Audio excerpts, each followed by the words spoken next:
Good morning. All India radio और आज सभा के एनालिसिस में आप सबों का स्वागत है। अगर ऑल इंडिया रेडियो के अंदर न्यूज़ की बात करें तो वही कोविड के बारे में बात की जा रही है। हर जगह देश देशांतर के अंदर जो बात की गई है वो नैम के बारे में बात की गई है। वर्चुअल मीटिंग हुई है, डिस्कस करेंगे। नेक्स्ट जो बात की गई है वो द बिग पिक्चर के अंदर थोड़ा चाइना को लेकर के, रिलेवेंस को लेकर के है, लेकिन कुछ खास ऐसे पॉइंट्स नहीं निकल रहे हैं। और दूसरा, आवाज़ में, वॉइस में क्लियरिटी नहीं है तो थोड़ी दिक्कत है, तो उसको हम स्किप करेंगे। तो चलिए डिस्कशन स्टार्ट करते हैं। तो पहली न्यूज़ जो है हमारे पास नैम के बारे में। नैम के बारे में आप अच्छी तरह से जानते हो। थोड़ा सा बैकग्राउंड डिस्कस करें तो 1961 में फॉर्मर प्राइम मिनिस्टर ने हमारे इसको स्टार्ट किया था और ये बांडुंग कॉन्फ्रेंस से 1955 में बात हुई थी। बांडुंग कॉन्फ्रेंस, ये बांडुंग कॉन्फ्रेंस है और इसका जो हेडक्वार्टर है वो जकार्ता में है, इंडोनेशिया के, ये आपको पता है। और नेक्स्ट जो बात की जा रही है, असल में आज के ग्लोबल वर्ल्ड एरा में अभी नैम की वर्चुअल समिट हुई। 120 के आसपास कंट्री है इसके अंदर, और इसका रिलेवेंस पर तो हम अक्सर बात किया करते हैं कि इसका रिलेवेंस, हमारे पीएम अक्सर इसको नहीं इनॉग्रेट करते हैं, मतलब इस मीटिंग में नहीं जाते हैं। वेंकैया नायडू पिछले साल अजरबैजान में हुआ था और अजरबैजान में जो है सो वेंकैया नायडू जी गए थे, उपराष्ट्रपति। तो अभी जो बात हो रही है, यूनाइटेड नेशन का गठन हुआ।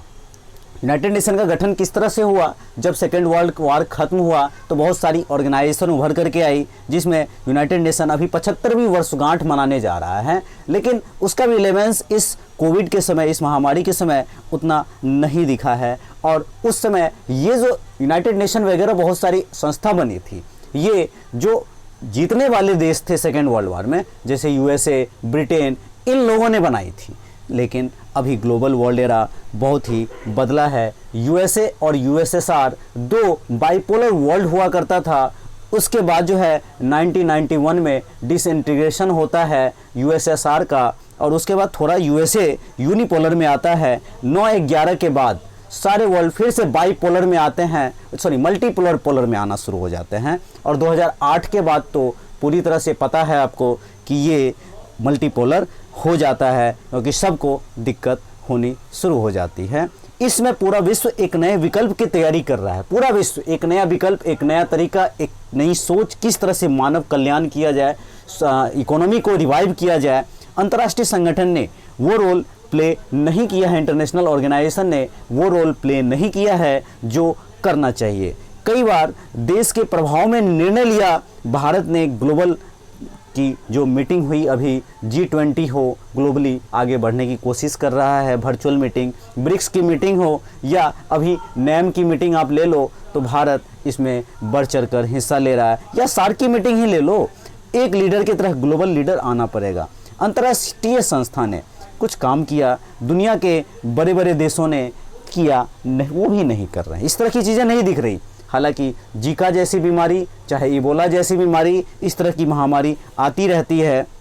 यूनाइटेड नेशन सिक्योरिटी काउंसिल की मीटिंग होनी थी और चाइना ने इस बात का हवाला दिया कि यहाँ पे सिक्योरिटी का अभी कोई मसला है ही नहीं, तो इसको भी कैंसिल ही एक तरह से कहा जाए किया गया। तो WHO का हम लोग केस अक्सर हम लोग डिस्कस कर रहे हैं कि WHO जो है सो चाइना के प्रभाव से बहुत सारी जानकारियाँ छुपाया और समय रहते आरोप लग रहे हैं, इस तरह की बातें हो रही हैं। पूरी दुनिया अपनी इस कोविड से जूझ रहा है, किस तरह से इकोनॉमी को रिवाइव करे। वन साइज फिट ऑल की अप्रोच नहीं हो सकती। फिट ऑल की मतलब अपने भारत में ही अगर MP चाहे कि हम अपने तरीके से करें, मतलब सेंट्रल गवर्नमेंट चाहे, पूरा का पूरा सेंट्रल गवर्नमेंट चाहे कि हम अपने तरीके से पूरे भारत को रेगुलेट कर ले, तो नहीं हो सकता ऐसा, क्योंकि कहीं केसेस ज़्यादा हैं, कहीं केसेस कम हैं। किसी राज्य के पास, स्टेट के पास ज़्यादा पैसे है, किसी स्टेट के पास कम पैसे है।